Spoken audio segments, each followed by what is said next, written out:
বিদ্যালয়ৰ ভিতৰত ছাত্ৰীক অশ্লীল ভিডিঅ' দেখুৱাই শিক্ষকে। অফিচত মাতি মেলি অশ্লীল ভিডিঅ' দেখাই বুলি তেওঁ মানে ছাত্ৰীগৰাকীয়ে কৈছে ইতিমধ্যে। পুনৰ গুৰু শিষ্যৰ পবিত্ৰ সম্পৰ্কত কালিমা সানিলে লম্পট শিক্ষকে। ছাত্ৰীৰ সৈতে অশ্লীল কাণ্ড কৰি পলাতক লম্পট শিক্ষক।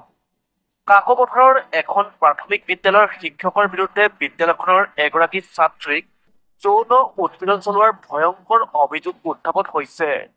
জানিব পৰা অনুসৰি বিদ্যালয়খনৰ প্ৰধান শিক্ষকৰ অনুপস্থিতিত সহশিক্ষক বিশ্বনাথ নাগে পঞ্চম শ্ৰেণীৰ এগৰাকী ছাত্ৰীক তেওঁৰ কোঠালৈ মাতি নি মোবাইলত অশ্লীল ফটো ভিডিঅ' আদি দেখুৱায়। ইয়াৰোপৰি ছাত্ৰীগৰাকীৰ গোপন অংগত স্পৰ্শ আৰু ভয়ংকৰ অভিযোগ উঠিছে লম্পট শিক্ষকজনৰ বিৰুদ্ধে। যিটো যোৱা পৰহি দিনাখন যিটো ঘটনা ঘটি গৈছে অতি লজ্জাজনক। কিশোৰী বুলি ক'ব পাৰি, যিহেতু পঞ্চম শ্ৰেণীত পঢ়ি আছে।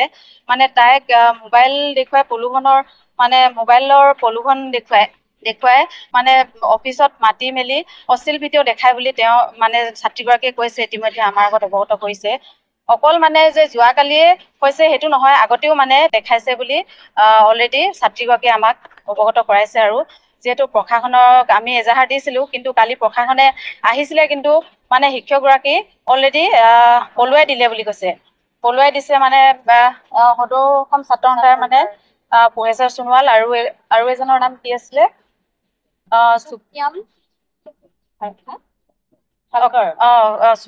খালকৰ নেকি বুলি কয়। আচ্ছা, তেওঁলোকে মানে অলৰেডি পলুৱাই আছে বুলি আমাক মানে জনাইছে। আৰু গতিকে আৰু মানে আগলৈ এনেকুৱা নহওক, সেইটো কাৰণে আমি মানে উচিত তদন্ত বিচাৰ মানে খুজিছো আৰু প্ৰশাসনক।